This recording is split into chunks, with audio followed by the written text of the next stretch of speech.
같은 개념이 아니라 완전히 다른 것입니다. 그런데 여러분 보시면 뭐가 자유고 뭐가 방종인지를 구별하기가 쉽지 않습니다.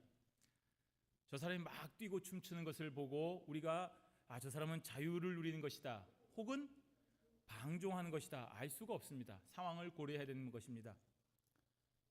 자유의 몸을 타다 뛰어내려와서 이것이 자유의 땅인지 알고 기뻐서 춤추는 사람은 자유를 만끽하는 것입니다. 그러나 예배 시간에 막 춤추고 하는 것은 방종하는 것이 아니겠습니까? 하나 또 말씀의 은혜를 받고 어떤 의미로 춤을 춘다고 한다면 그것은 또 우리가 쉽게 판단할 수가 없습니다.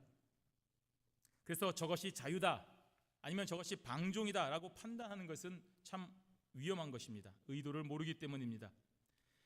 신앙인은 분명해야 됩니다. 하나님의 백성으로서 모든 것을 할 수 있지만 모든 것이 다 허용된 것은 아닙니다. 그래서 맨날 조심하면서 살아야 됩니다. 하지만 주어진 삶을 또 하나님 앞에서 즐기며 만끽하기도 해야 됩니다. 즉 신자의 삶은 하나님 안에서 모든 것을 자유하며 또 모든 것에 감사하는 행복한 삶을 사는 것이 신앙인의 모습인 것입니다. 그러니 우리가 하나님 앞에 진정으로 기뻐하지 않는다고 한다면 자유를 누리지 못하는 것이고 또 하나님 앞에 어떠한 것도 죄책감을 느끼지 못한다고 한다면 우리는 또 방종을 하는 것입니다. 오늘 바울은 바로 이러한 삶을 살았습니다. 어떤 것에도 얽매이지 않고 아주 사소한 것이라 하더라도 조심하는 삶을 살았습니다. 하나님의 틀 안에서 자유를 만끽했고 또 하나님의 법을 지키는 그런 아주 엄격함이 바울에게 있었습니다. 그리고 바울은 성도들에게도 그러한 삶을 살라고 권면하고 있는 것입니다. 하나님께서 미쁘십니다. 당신의 자녀들을 완벽하게 보호하여 주십니다. 그러니 그 안에서 모든 것을 누리는 삶을 살아야 됩니다.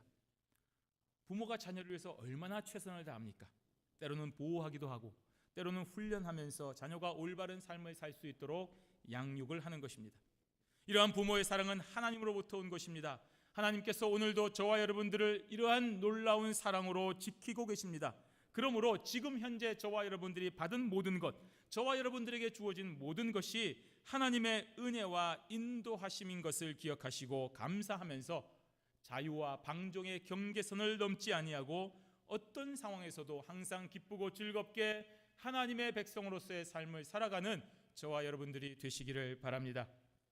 첫째는 성도인 저와 여러분들은 항상 조심하고 넘어지지 않도록 시험에 굴복하지 않도록 살아야 되는 것입니다. 오늘 바울은 이스라엘 백성들의 조상들에게 일어났던 일들을 기억하라 하고 있습니다. 1절 말씀에 형제들아 나는 너희가 알지 못하기를 원하지 아니하노니 이 말은 꼭 기억을 하라는 말입니다. 역사의 불행한 일을 배우고 또 배워서 다시는 그러한 부끄러운 일들을 또다시 당하지 아니하도록 하라는 말입니다. 조선이 무슨 일 때문에 왜 중국과 일본의 침략을 당해서 나라가 망하는 지경에 이르렀는지를 너희들이 공부하고 연구하고 기억하는 것은 다시는 그와 같이 비참한 역사를 되풀이하지 않도록 하기 위한 것임을 우리는 알 수 있습니다. 그래서 역사를 배우고 기억을 해야 되는 것입니다. 이어서 바울은 저들이 하나님 주신 자유를 남용하고 방종하였을 때에 어떠한 일이 일어난지를 그 5절까지의 기록을 하고 있습니다. 하나님께서는 노예 생활을 하던 이스라엘 백성들을 구원해 주셨습니다. 잘 아는 사실입니다. 모세를 보내셨습니다. 10가지 재앙으로 바로와 애굽을 벌하시고 당신의 백성들을 구원하여 주셨습니다. 저들이 가는 길은 그야말로 탄탄대로요 형통한 길이었습니다. 낮에는 구름 기둥으로 시원하게 되었습니다. 밤에는 따뜻한 불 기둥으로 정말 저들을 인도하시고 보호하여 주셨습니다. 먹을 것이 없을 때는 만나와 메추라기로 먹이셨고 물이 없을 때는 반석을 명하여 신령한 음료를 내어 마시게 하셨습니다. 그 반석이 그리스도라고 하셨습니다.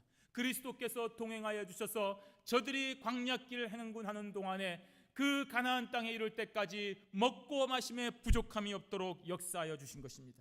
그리고 마침내 젖과 꿀이 흐르는 가나안 땅으로 인도함을 받은 것입니다. 여러분, 그런데 그 중에 다수는 광야에서 멸망을 받았습니다. 왜냐하면 하나님께서 저들을 기뻐하지 아니하셨기 때문입니다. 다 같이 구원받고 다 같이 구름 기둥과 불 기둥 아래 인도함 받고 다 같이 신령한 음식을 먹고 다 같이 신령한 음료를 마셨는데 다수가 멸망을 했다는 사실입니다. 이 같은 사실은 현재 고린도 교인들에게 참으로 엄중한 교훈과 경고가 되는 것입니다. 저들은 예수님의 몸과 피를 상징하는 성찬 예식을 통하여 신령한 떡과 신령한 포도주를 함께 마셨습니다. 함께 먹었습니다. 그런데 이러한 성찬 예식을 다 같이 했다고 해서 모두가 구원을 받는 것이 아닙니다. 다수는 멸망을 할 수도 있는 것입니다. 하나님께서 기뻐하지 아니하시면 말입니다. 오늘 저와 여러분에게도 이 말씀은 동일하게 적용이 됩니다. 그러므로 오늘 말씀을 통하여 우리가 분명한 깨달음을 얻어야 됩니다. 나의 신앙 연수가 얼마인지, 나의 봉사가 어느 정도인지, 나의 여러 가지 업적이 어떠하든지 간에 안전하다고 생각하지 말고 삼가 조심해야 되는 것입니다. 그렇지 아니하면 멸망당할 수도 있습니다. 저와 여러분의 삶을 하나님이 기뻐하지 아니하시면 멸망당한다는 것입니다. 오늘 이러한 사실을 기록한 바울의 의도는 아주 명백합니다. 6절 말씀에 이러한 일은 우리의 본보기가 되어 우리로 하여금 그들이 악을 즐겨한 것 같이 즐겨하는 자가 되지 않게 하려 함이니라고 했습니다. 본보기가 된다고 했습니다. 우리가 교훈을 얻어야 되는 것입니다. 저 사람들은 그래서 그랬지. 왜 말을 안 들었을까? 왜 저랬을까? 나와 상관없는 일이 아니라 바로 오늘 우리의 삶에 아주 밀접하다는 것입니다. 그러면 도대체 왜 하나님께서 저들을 기뻐하지 아니하셨습니까? 그 세 가지 이유가 나오는데 첫째는 우상 숭배입니다. 7절 말씀에 그들 가운데 어떤 사람들과 같이 너희는 우상 숭배하는 자가 되지 말라. 기록한 바 백성이 앉아서 먹고 마시며 일어나서 뛰논다 함과 같으니라. 우상 숭배로 인하여 하나님께서 저들을 기뻐하지 아니하셨다라고 말합니다. 우상 숭배가 무엇입니까? 저 이단 교회 안 나갔는데요.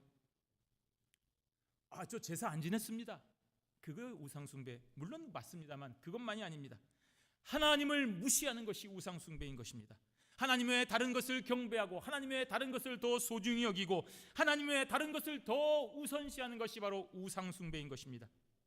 자녀들이 집에서 나갔다가 저녁에 들어올 때마다 부모님이 계시는데 부모가 아닌 다른 사람에게 먼저 찾아가서 인사하고 여쭙고 그 중요한 일을 그 부모가 아닌 다른 사람에게 말하고 상의한다고 한다면 그 부모를 무시하는 것 아니겠습니까? 그게 우상 숭배라는 것입니다.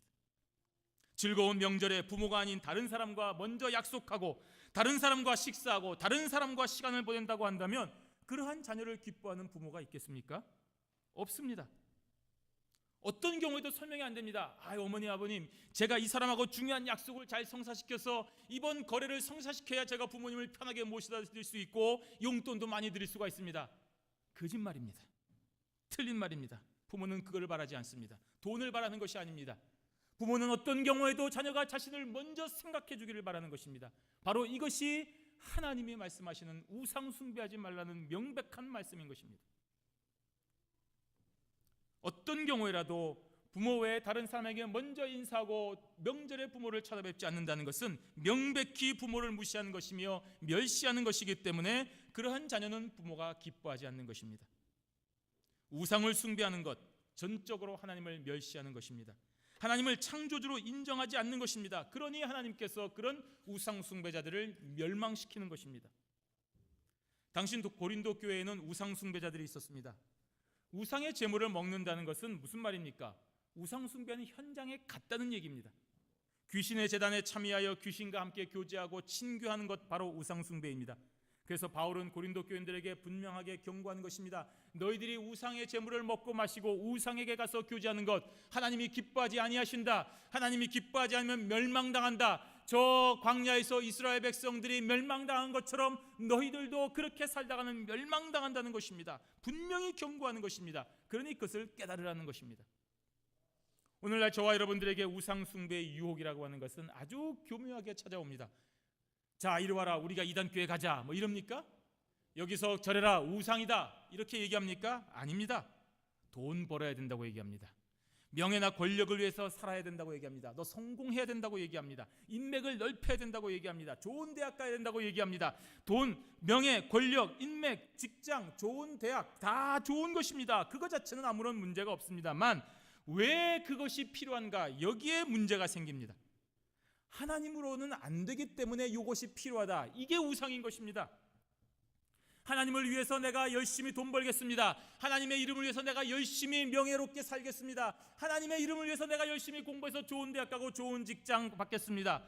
이거는 괜찮습니다만 하나님만 믿는다고 무슨 떡이 생기냐 밥이 생기냐, 너 주일날 거기 갈 바에야 1시간 빨리 예배만 살짝 드리고 아니면 필요하면 안 가도 돼. 빨리 가서 공부해라. 빨리 가서 돈 벌어라. 직장에 문 열어라. 저 사람 만나서 더 친교해라. 교제해라. 그게 우상숭배라는 것입니다.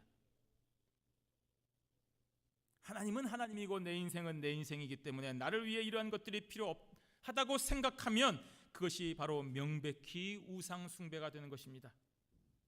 이거요, 본인 말고 다른 사람은 구분을 못합니다. 저 사람이 왜 저러는가 모릅니다. 그러나 하나님은 분명하게 우리의 마음을 아시고 계십니다.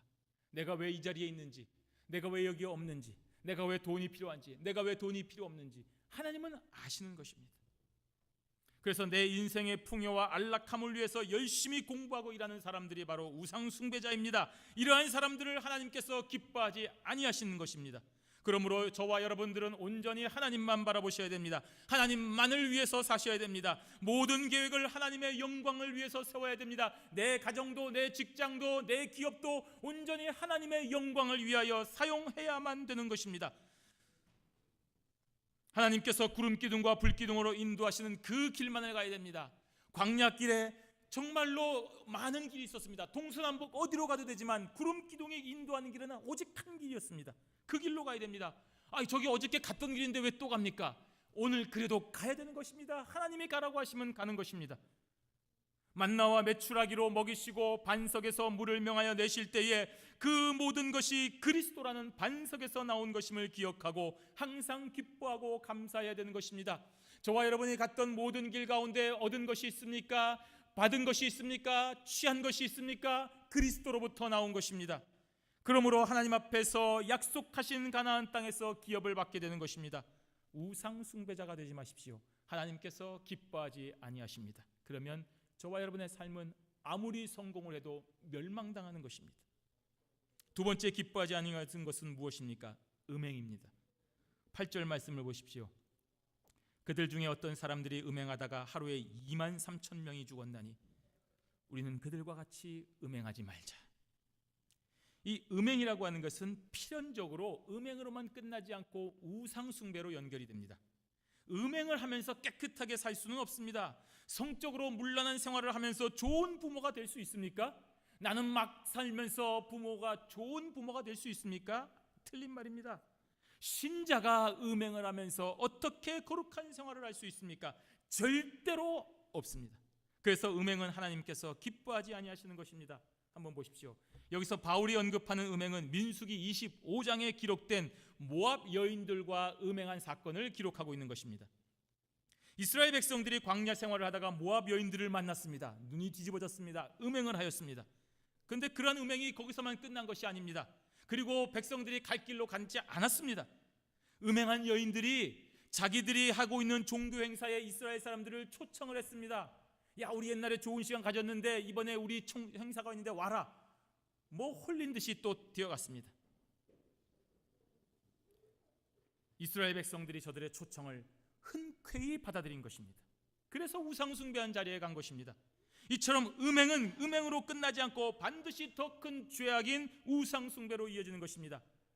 여러분, 바람핀 가정의 끝이 무엇입니까? 이혼으로만 끝이 납니까? 살인으로 이어지지 않습니까? 폐가 망신하지 않습니까? 반드시 음행은 음행으로만 끝나지 않습니다. 요 시간만, 요 일만, 그런 법은 없습니다.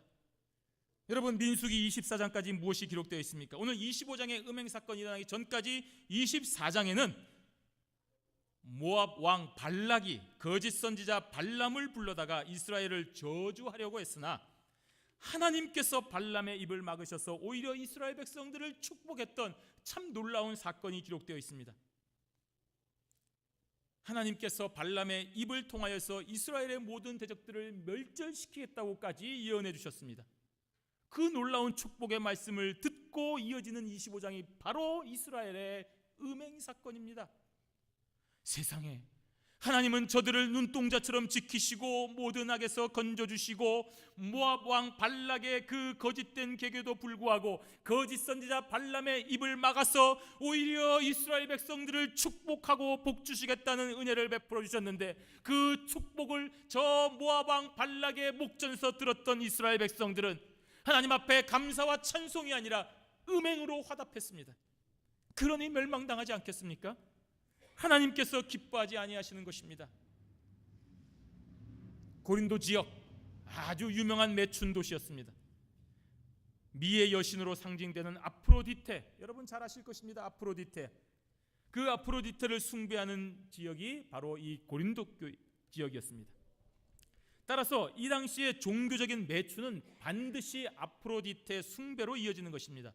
따라서 고린도 교인들은 모압 여인들과 음행하여 결국에는 바알 부호를 섬기는 우상 숭배로 이어져서 23,000명이나 죽은 사건을 교훈으로 삼아야 되는 것입니다.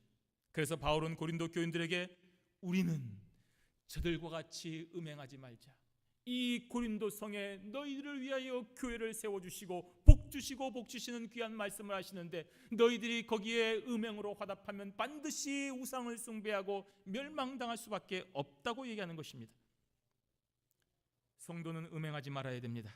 음행은 육신의 쾌락으로 끝이 나는 것이 아닙니다. 반드시 영혼의 멸절로 이어지는 것입니다. 그러므로 성도는 어떤 경우에라도 정결해야 됩니다.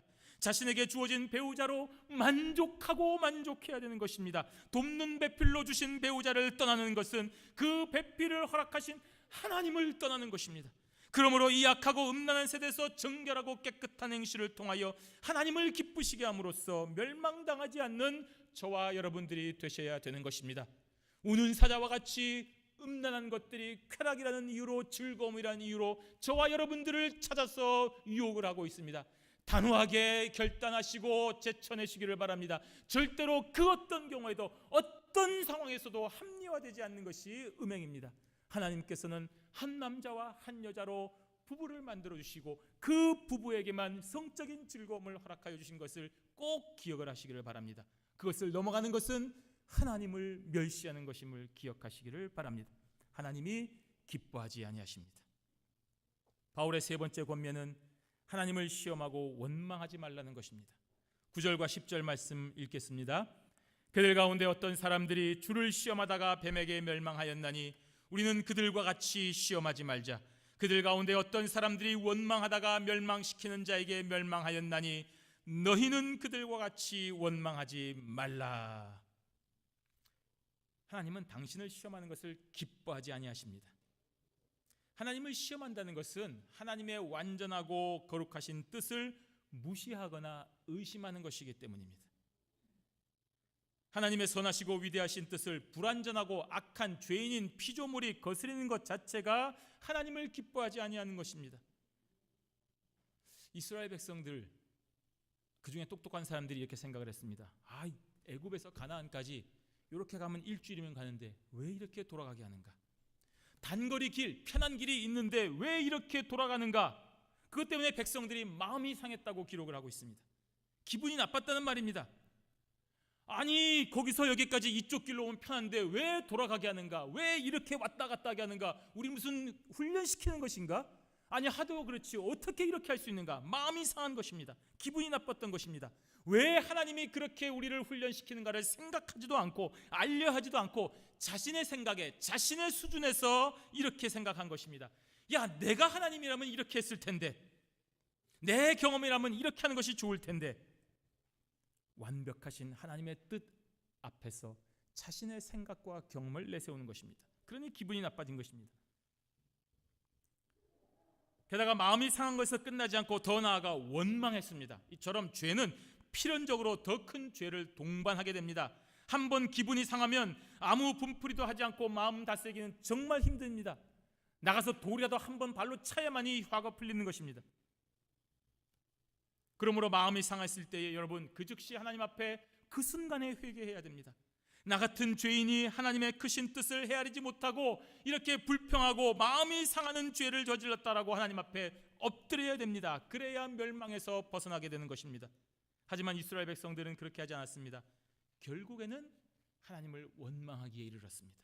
민수기 21장 5절에 보시면 백성이 하나님과 모세를 향하여 원망하되 어찌하여 우리를 애굽에서 인도해내어 이 광야에서 죽게 하는가? 이곳에는 먹을 것도 없고 물도 없도다. 우리 마음이 이 하찮은 음식을 싫어하노라 하고 했습니다. 보십시오. 아주 구체적으로 원망하고 있습니다. 여기서 죽일 작정이냐는 말입니다. 부모님이 자녀들을 맛있는 곳에서 좀 좋은 거 먹이고 싶어서 이렇게 조금 이제 드라이브해서 멀리 가고 있는데 그 차에서 자녀들이 한다는 말이 지금 우리 굶겨 죽일 겁니까? 언제까지 어디까지 가야 됩니까? 라고 말하면 얼마나 어린 것입니까? 어리니까 그런 것이 이해가 되지만 다 커서도 그렇게 하면 참 부모를 무시하는 것 아니겠습니까? 게다가 가는 길에 물도 좀 준비해 놓고 쿠키도 준비해 놓고 배고프면 먹게끔 해놨는데 하나님께서 주신 신령한 양식과 음료였던 만나와 반석의 물을 향하여 뭐라고 말하고 있습니까? 이 하찮은 음식을 싫어한다라고 말하고 있지 않습니까? 이 신령한 영의 양식과 육의 음식을 가지고 이 하찮은 음식 더 이상 꼴도 보기 싫다는 것입니다. 어떤 피조물도 먹어보지 못하고 경험하지 못했던 그 만나와 반석의 물을 향하여 하찮은 음식이라고 불평했습니다. 그러니 하나님이 기뻐하시겠습니까? 멸망당할 수밖에 없는 것입니다. 여러분, 하나님 앞에 마음을 상하면 안 됩니다. 하나님이 여러분을 어디로 인도하시든 여러분의 가정을 어떻게 휘몰아치시든 욥처럼 모든 것을 멸망시키든 여러분을 어떤 곳으로 인도하든 어떤 경우에든지 절대로 하나님 앞에 마음을 상하면 안 됩니다. 하나님은 여러분을 푸른 초장으로 인도하시는 분이십니다. 하나님의 선하신 섭리를 의심하는 그 순간에 우리를 이렇게 막 나쁜 곳으로 인도하실까? 어쩌면 이렇게 하실 수가 있을까라고 의심하는 그 순간 우리의 마음이 상하게 되고 그 마음이 상하면 입술을 열어 범죄하게 되는 것입니다. 하나님, 내가 어떤 사람인데 이렇게 말씀하십니까? 그러므로 여러분 어떤 경우이든지 하나님의 선하심을 조금도 의심하지 마시기를 바랍니다. 바울이 옛날 이야기하는 이유가 무엇입니까? 협박하려고 하는 것입니까? 아닙니다. 지금 현재 고린도 교회 성도들에게 분명한 본보기가 되고 깨우침이 되도록 하기 위해서 11절에 또다시 반복하고 있는 것입니다. 그들에게 일어난 이런 본보기가 되고 또한 말세를 만난 우리를 깨우치기 위하여 기록되었느니라. 오늘 저와 여러분이 이 말씀을 읽으면서 이 말씀의 선포를 들으면서 본보기로 삼아야 되고 깨우쳐야 되는 것입니다. 역사에 반복되는 일에서 교훈을 얻지 못한다면 또다시 망할 수밖에 없는 것입니다. 하지만 과거의 실수로부터 배우고 다시는 그와 같은 어리석음을 반복하지 않으면 큰 유익이 있는 것입니다. 바로 이러한 목적으로 바울은 과거에 있었던 일들을 말하고 있는 것입니다. 역사를 통해 배우고 더 나은 길로 가는 자유가 있습니다. 물론 그렇게 복잡하고 귀찮은 과정을 안 할 자유도 있습니다. 안 가셔도 됩니다. 안 가는 것도 우리의 자유입니다.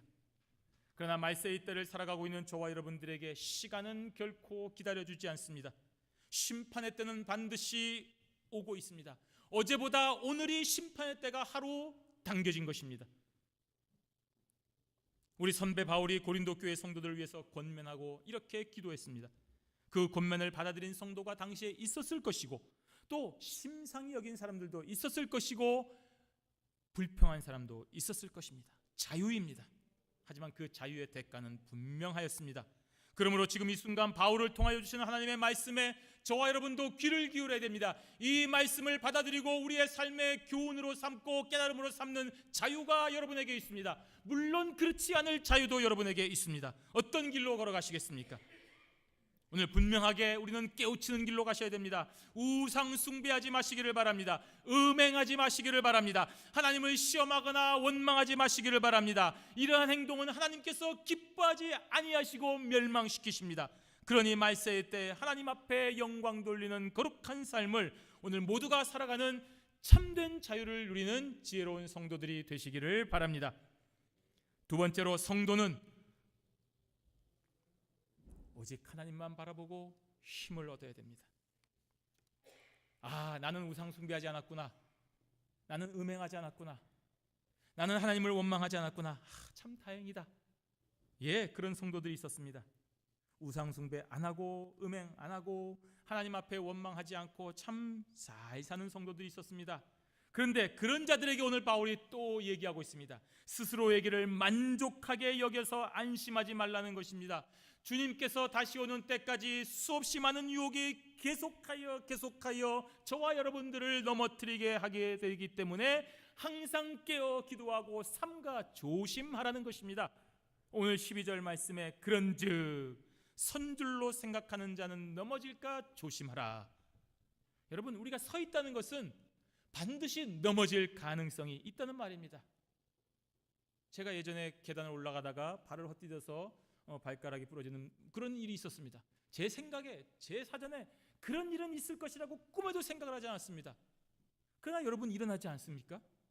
이 세상에 100% 안전한 곳은 없습니다. 집 안에도 안전하지 않습니다. 집 밖도 안전하지 않습니다. 미국이라고 우리 안전할 것 같습니까? 미국 밖에 다른 나라는 또 안전하겠습니까? 경원이 있다고 안심하겠습니까? 경원이 없어도 안심하겠습니까? 물론 확률의 차이는 조금 있을 것입니다. 다운타운에 있는 것보다 이쪽에 나와 있는 것이 조금 안심할 여지는 있을지 모르겠습니다만 완벽하게 안전한 곳은 없습니다. 그래서 죄 많은 이 세상은 내 집안이네, 내 모든 보화는 저 하늘에 있네, 저 천국 문을 열고 나를 부르네, 나는 이 세상에 정둘 수 없도다 라고 찬송하는 것 아니겠습니까? 그렇습니다. 여러분, 이 세상에는 희망이 없습니다. 절대로 없습니다.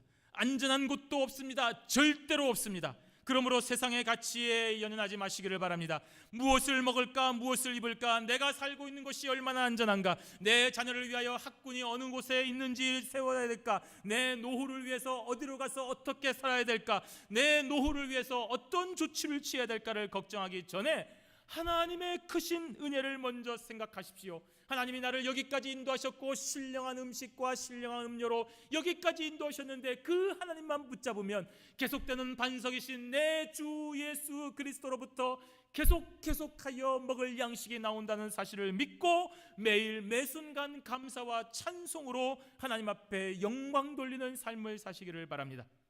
하나님을 떠나 우상 숭배하지 아니하고 음행하지 아니하고 하나님을 향하여 불평하지 않았습니까? 참 잘하셨습니다. 정말 잘하셨습니다. 믿음의 선한 길입니다. 하지만 마귀는 또 다른 유혹으로 여러분들에게 다가올 것입니다. 신자가 천국에 이르는 그 순간까지 마귀는 결단코 저와 여러분들을 포기하지 않을 것입니다.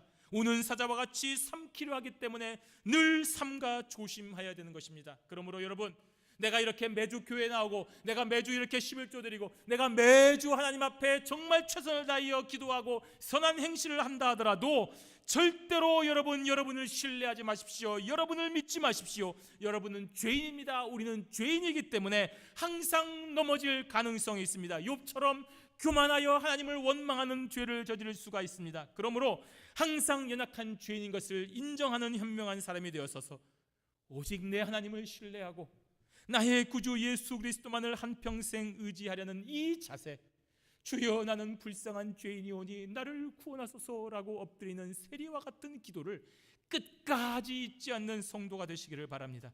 그리하면 하나님께서는 어떤 경우라도 여러분들을 버리지 아니하시는 것을 믿으시기를 바랍니다. 13절 말씀 우리 함께 읽도록 하겠습니다.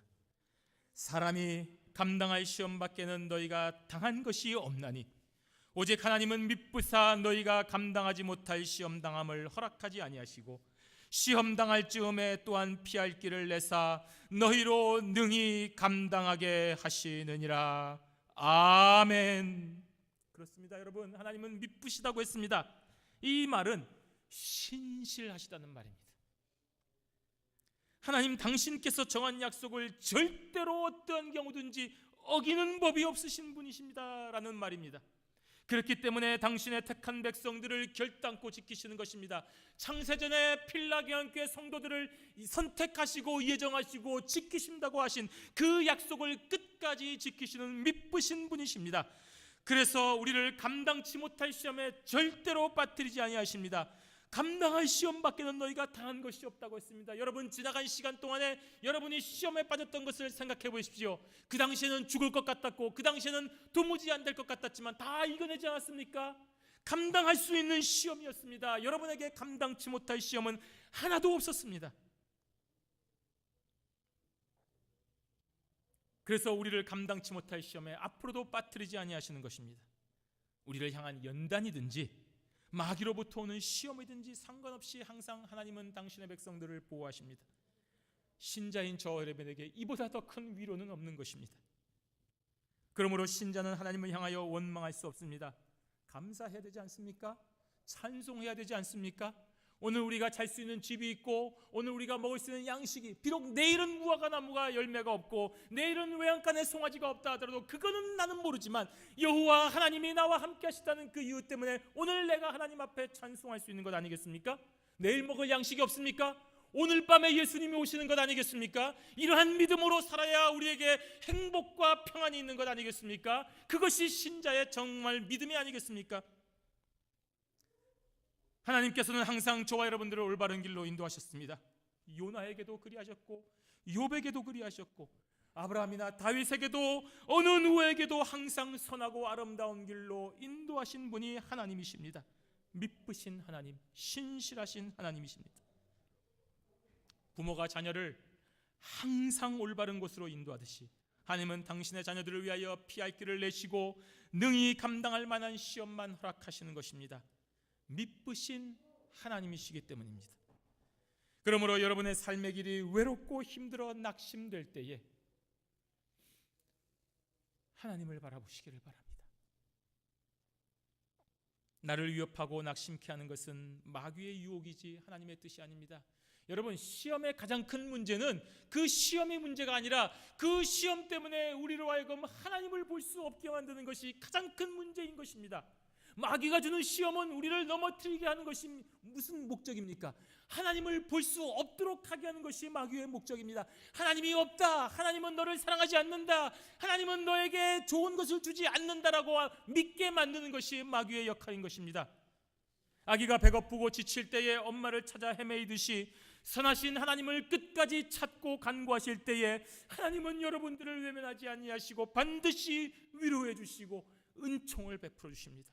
그 하나님을 생각하시고 어떤 경우에도 힘과 용기를 얻으시기를 바랍니다. 사랑하는 성도 여러분, 자녀들은 부모님의 후원과 사랑으로 자신의 삶을 살아갑니다. 하고 싶은 건 마음대로 하며 살아갑니다. 물론 때로는 부모의 능력을 넘는 것을 요구할 때도 있습니다.